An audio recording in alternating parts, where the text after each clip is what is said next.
Bienvenidas y bienvenidos a Modo Rep, un ciclo de conversaciones que nace del Diplomado para la Formación de Auditores Externos para la verificación de la Ley Rep.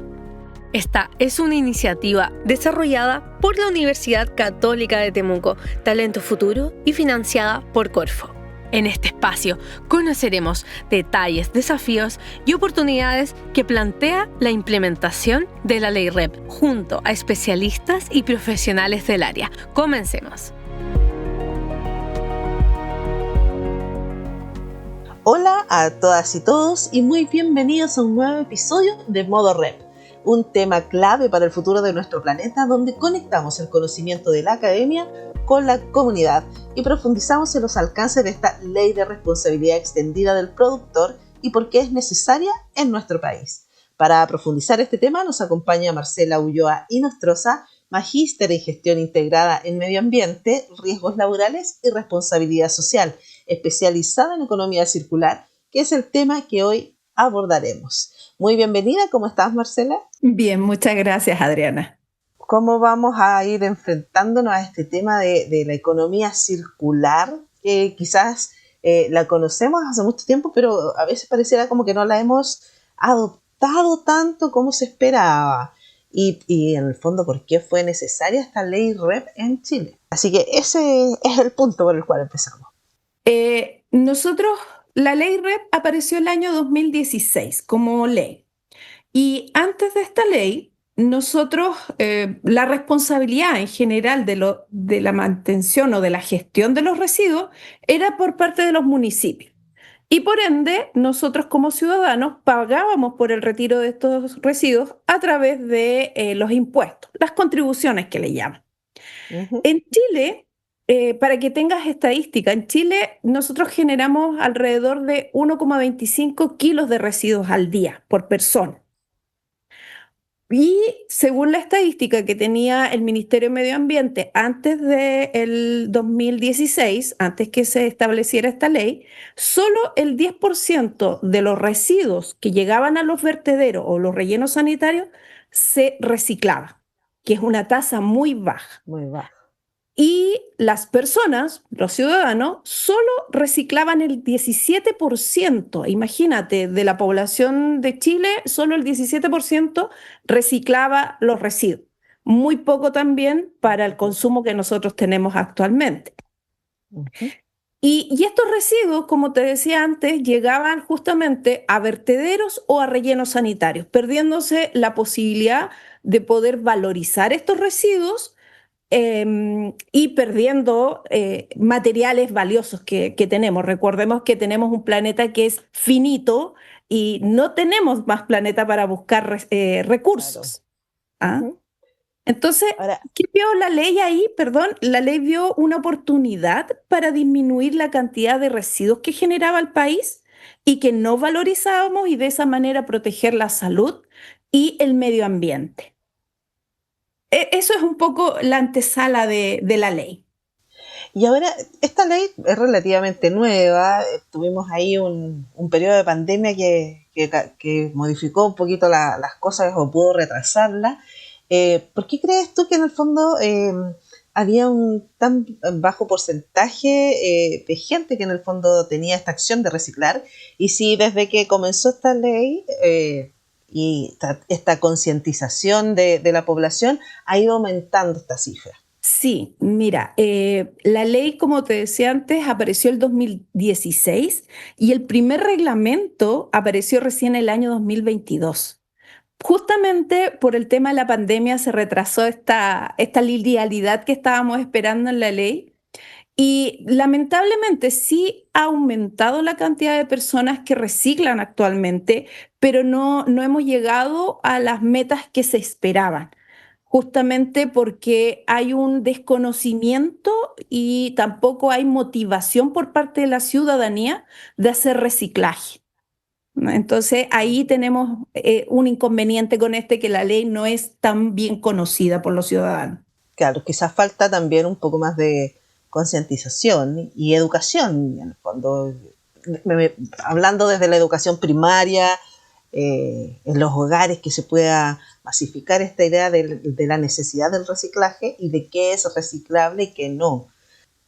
Precisamente es una fórmula que empezó con algunos productos, y me gustaría también que tú nos pudieras contar cómo se determinaron estos productos prioritarios que se normaron dentro de esta ley. Al inicio se determinaron 6 productos prioritarios, que son envases de embalaje, neumáticos fuera de uso, aceites lubricantes, pilas, baterías y artículos eléctricos y electrónicos. Esos fueron los 6 primeros.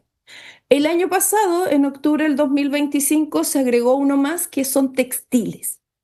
¿Y por qué criterios se consideraron estos productos? Se consideraron por la cantidad que se consume, un consumo masivo que hay de estos productos, el volumen que se generan una vez que son residuos, la peligrosidad que tienen algunos, por ejemplo, los aceites lubricantes, y la cantidad de materiales valorizables o recuperables que tenemos en los residuos que se generan por estos productos.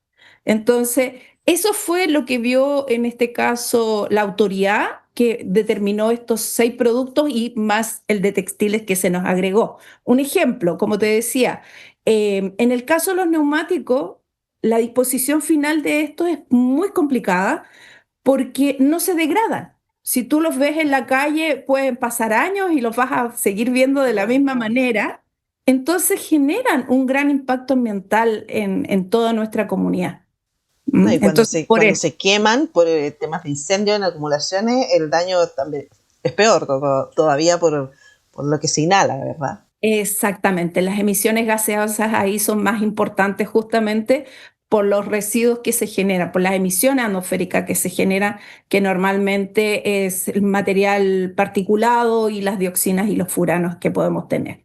Vemos eso, los neumáticos es un tema de peligrosidad, y los aceites también es un tema que no solamente son los aceites domiciliarios, que sabemos que cuando se van al desagüe contaminan litros y litros de agua, finalmente en el mar, salvo por esta limpieza que se hace, pero sabemos que un poquito de aceite contamina mucho volumen. Sí, Adriana, pero hay que hacer un alcance aquí, que los aceites lubricantes son solo los de los vehículos, pero no los domiciliarios, claro, no los domiciliarios, no entran dentro de la regulación de la ley REP los domiciliarios. Sí, hay lugares donde se reciclan, hay empresas que lo hacen, pero es más puntual. Por ejemplo, los hoteles y los restaurantes tienen convenios justamente para retirar estos residuos que ellos ocupan muchísimo más que en nuestros hogares. Claro. Ahora, en el caso de los lubricantes, considerando que tenemos una extensión de país bastante amplia, ¿cómo se logra llegar a todos estos lugares donde puede estarse generando estos residuos?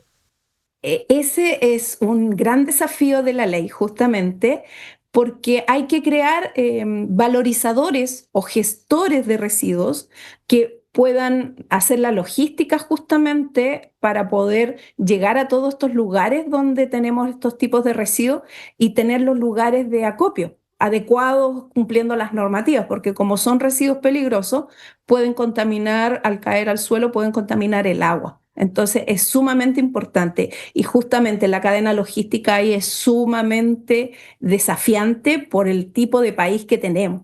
No solo los sectores urbanos, sino que la ruralidad. Exactamente, ahí es más complejo todavía poder llegar.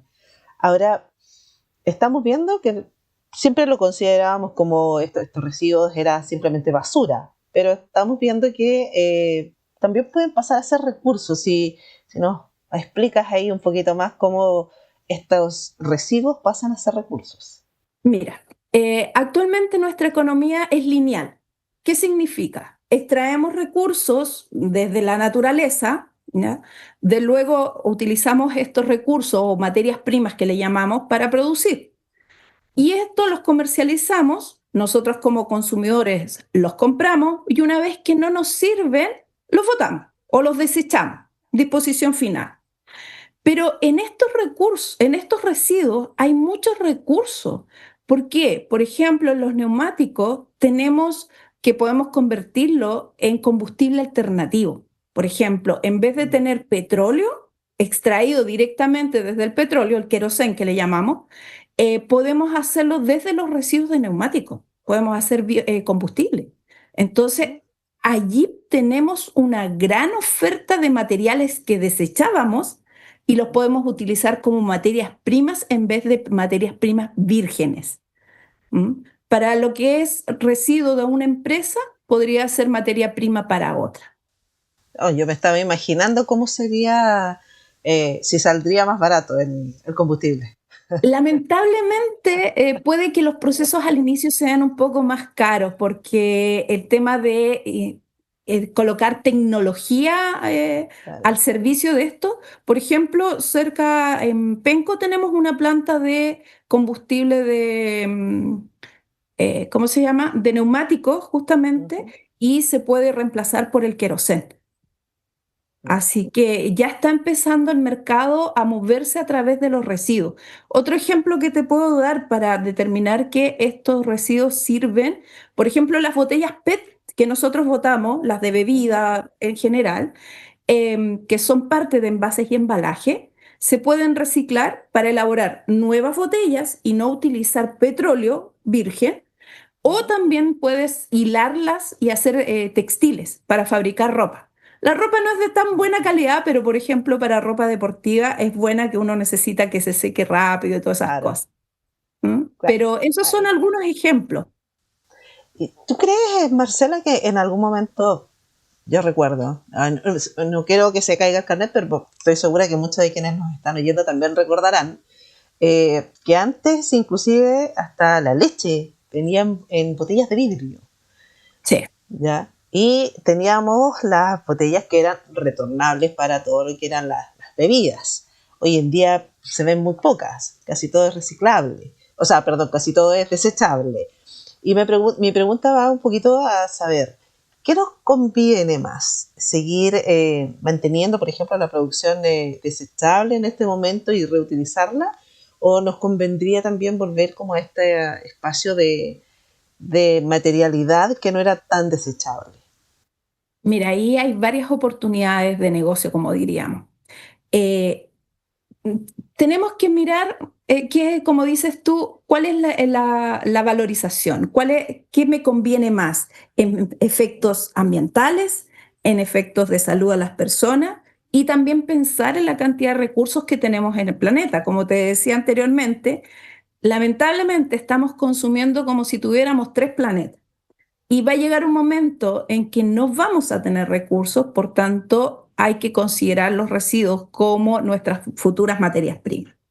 El vidrio, la ventaja del vidrio, como me das el ejemplo, es que se puede reciclar infinitas veces, ¿ya? Por tanto, es mucha ventaja. Pero para la industria, logísticamente, no es muy bueno porque es más delicado.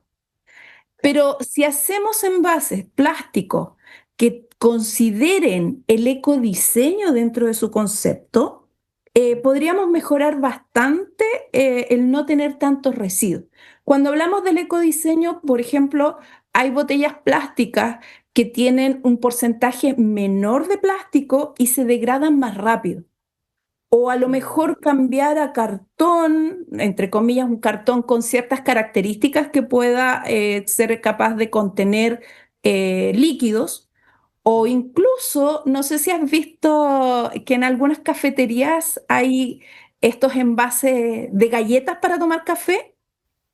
No lo he probado, pero sí lo he visto Claro. ahí, Y me deja ahí la lo que curiosidad. haces es considerar, por ejemplo, el no lavar la loza porque estás utilizando la taza y tampoco tienes un vaso que es para botarlo, sino que lo consumes, ¿ya? Que son oportunidades, como te decía, de nuevos modelos de negocio, justamente pensando en los impactos ambientales que generan nuestros residuos. Claro.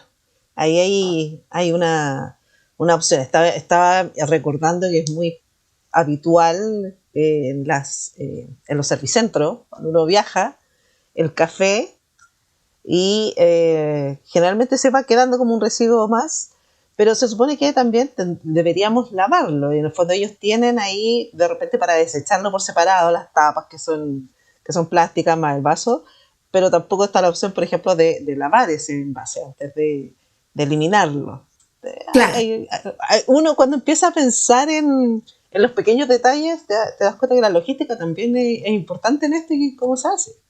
Sí, en lo que me preguntabas delante, el tema de cómo llegamos a todos los sectores es sumamente importante, porque yo como ciudadano, o tú como ciudadano, o todos los que nos escuchan, puede que tengan las ganas de reciclar, pero no saben dónde llevarlos, porque no tienen un punto de limpio cerca, un punto verde cerca. Entonces ya hay un problema allí. ¿Qué hago con mis residuos?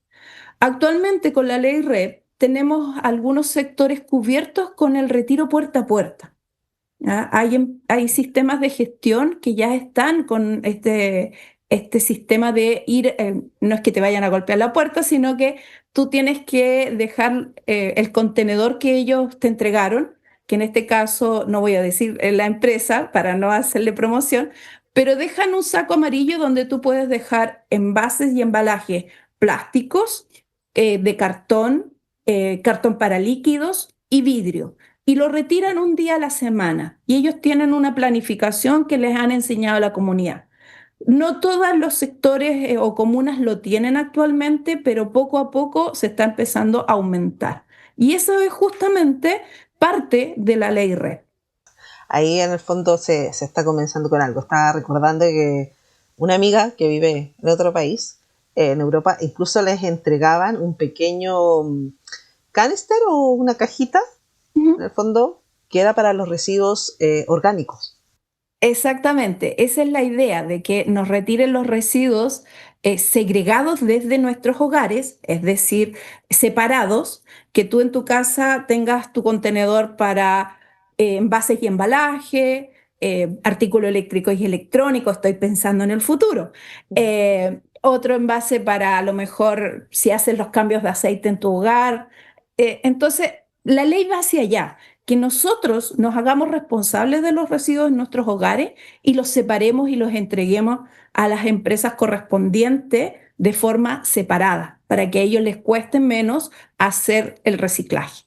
Ahora también las empresas, la industria, especialmente en estos productos prioritarios que se enmarcaron, el seguimiento que ellos tienen que hacer igual es un poco complicado para llegar a como al receptor final, por así decirlo. Hay toda una dinámica ahí en cómo declarar, cómo recuperar y cumplir con las metas en el fondo que se están colocando a través también de esta ley.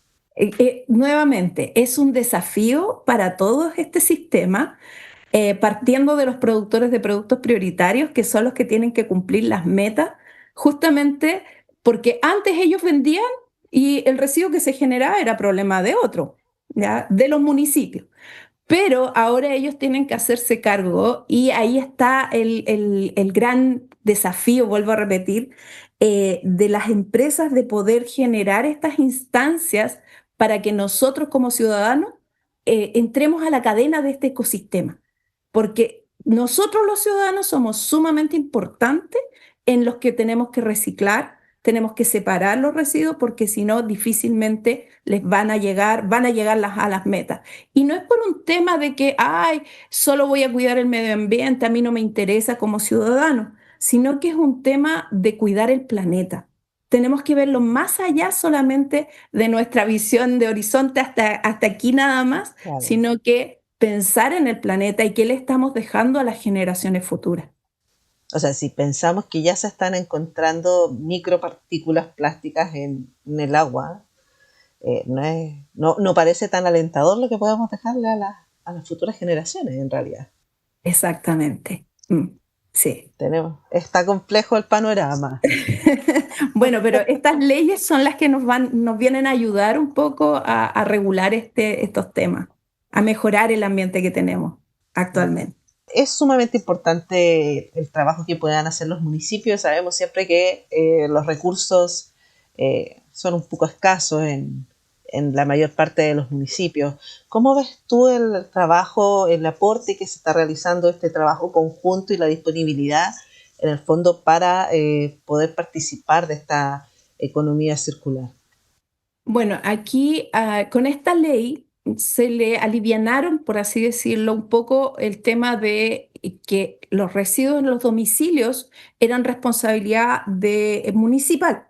¿Por qué? Porque ahora los productores de producto prioritario tienen que armar un sistema de gestión y ese sistema de gestión es el que tiene que encargarse de cómo recolectar estos residuos, cómo transportarlos y cómo valorizarlos. Todo a través del productor de producto prioritario que tiene que pagar por estos sistemas de gestión. Entonces, los sistemas de gestión finalmente pueden hacer convenios con los municipios para que los municipios que conocen el territorio y les sea más fácil puedan recoger los residuos segregados desde nuestros hogares. Ya no usar el contenedor que tenemos fuera o cerca de nuestras casas, que podemos botar todos los residuos sin hacer esta separación, ¿ya? Claro. Entonces ahí hay un desafío que es la palabra clave, yo creo que en esta ley es el desafío de conectar a todo el ecosistema, que son los productores de productos prioritarios, los sistemas de gestión, los valorizadores o gestores y recicladores de base con la comunidad, ¿ya? Ahí eso sería como la cadena más importante. Bueno, y eso en el fondo es como la relación principal que tenemos ahí entonces entre la economía circular y la relación con la ley REP, ¿verdad? Yo anteriormente te decía que nosotros actualmente tenemos una economía que es más bien plana o lineal. Entonces, Ujú. lo que busca la economía circular es hacer estos bucles, estos regresos de los residuos. Porque la economía circular no solo es reciclaje, como cuando uno piensa o cuando uno pregunta, ¿qué es lo que es la economía circular? Ah, reciclaje. No, el reciclaje es parte de la economía circular. En esencia, la economía circular es un marco de soluciones sistémicas que busca o trata de hacer frente a los desafíos globales que tenemos con respecto al impacto ambiental en el mundo. Por ejemplo, cambio climático, pérdida de la biodiversidad y la contaminación por residuos, justamente, entre otros que podría hacerse cargo. Y este modelo de economía circular que buscamos actualmente se basa en tres principios. El primero es eliminar los residuos y la contaminación que se genera por ellos, circular los productos y material en su valor más alto y regenerar la naturaleza. Esos son como los tres principios que se sustenta la economía circular. Y para hacer esta semejanza con la ley REP es el principal herramienta o instrumento que tenemos en Chile justamente para implementar la economía circular. Por ejemplo, si nosotros en la ley REP se indica que se deben ecodiseñar nuestros productos, eso significa que nuestros productos tienen que ser más sostenibles, ¿ya? Y con eso disminuimos los residuos y disminuimos la contaminación, que es uno de los principios. Entonces, en este caso, también la ley REP lo que busca es transformar los residuos en recursos, ¿ya? Y es parte de la economía circular, ¿ya? Entonces, en general, lo que busca Chile es ser un país más circular y sostenible. Como íbamos viendo, ese es el gran desafío. Yo creo que la palabra clave de hoy, de este episodio, es el desafío que tenemos por delante, ¿verdad? Y podríamos estar hablando muchísimo sobre esto, se nos ha ido acabando el tiempo, se nos pasó volando, pero obviamente hemos tenido una gran conversación el día de hoy, sabemos que es un tema que podemos ampliar mucho más y que quizás más adelante podamos volver a reunirnos, Marcela, si tenemos tu disposición, y obviamente agradecemos todos tus conocimientos y el tiempo que nos ha entregado en esta ocasión. Sí, Adriana, muchas gracias a ti por la entrevista y cuando necesiten más conceptos y aprender y el compromiso por parte de la ciudadanía aquí es sumamente importante. Así que muchas Y gracias a ti.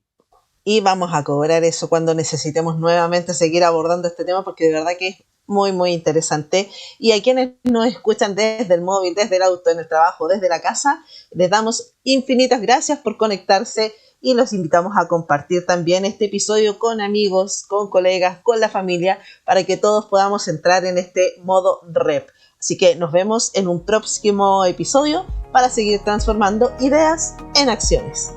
Muchas gracias.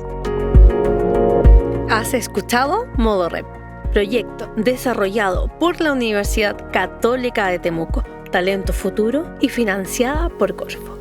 Gracias por acompañarnos. Te invitamos a escuchar los próximos episodios. Hasta una próxima oportunidad.